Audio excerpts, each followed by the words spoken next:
हमारा जो आउटपुट है वो कुछ इस प्रकार से दिखेगा। So welcome back to today's episode. In today's video we are going to discuss about heading in HTML। Basically heading क्या होती है? A title at the head of page और a section of book. It means जो कुछ भी आपके article के title होता है या तो फिर कोई भी एक बुक का सेक्शन होता है उसे हम हेडिंग कहते हैं। HTML में हमारे पास 6 ऑप्शन होते हैं हेडिंग्स लगाने के लिए, जिसे हम डिनोट करते हैं H1, H2, H3, H4, H5 और H6 से। जिसमें कि H1 हेडिंग को जब हम यूज़ करते हैं तो वो सबसे बड़े साइज के फॉन्ट को डिस्प्ले करता है।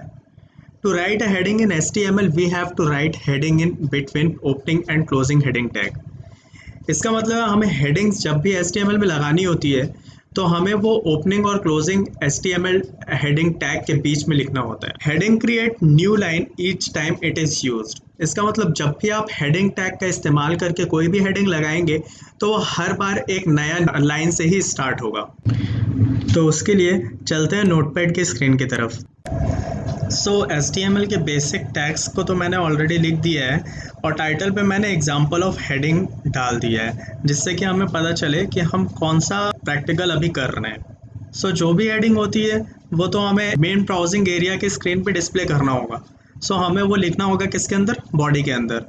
राइट नाउ मैं बॉडी के अंदर में आपको शो करने के लिए लिख के दिखाता हूँ। फिलहाल मैं आपको शो करने के लिए सारे के सारे टैग्स का इस्तेमाल करके आपको दिखाता हूँ।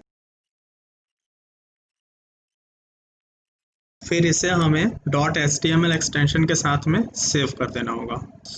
मैं आपको दिखाने के लिए हेडिंग .html नाम से सेव कर देता हूँ। इसका आउटपुट देखने के लिए हम जिस फोल्डर पे इसे सेव किए हैं उसी फोल्डर पे चलते हैं और जिस नाम से हमने फाइल सेव की हुई थी उसी को हम ओपन करते हैं। तो जैसे मैंने heading.html से सेव किया था तो ये रहा हमारा डॉक्यूमेंट। हमारा जो आउटपुट है वो कुछ इस प्रकार से दिखेगा। और जैसा मैंने शुरुआत में ही आपको बताया कि H1 टैग जो रहता है वो सबसे बड़ा फॉन्ट को डिस्प्ले करता है। इसी प्रकार H2 उससे छोटा, H3 उससे छोटा, H4 उससे छोटा, H5 उससे भी छोटा और H6 सबसे छोटा। उम्मीद करता हूँ आज की वीडियो में आपको ये अच्छे से समझ में आया होगा कि आप हेडिंग टैग का इस्तेमाल करके HTML में किस तरह से हेडिंग लगा सकते हैं। If you like the video please give it a thumbs up and please don't forget to subscribe to my channel.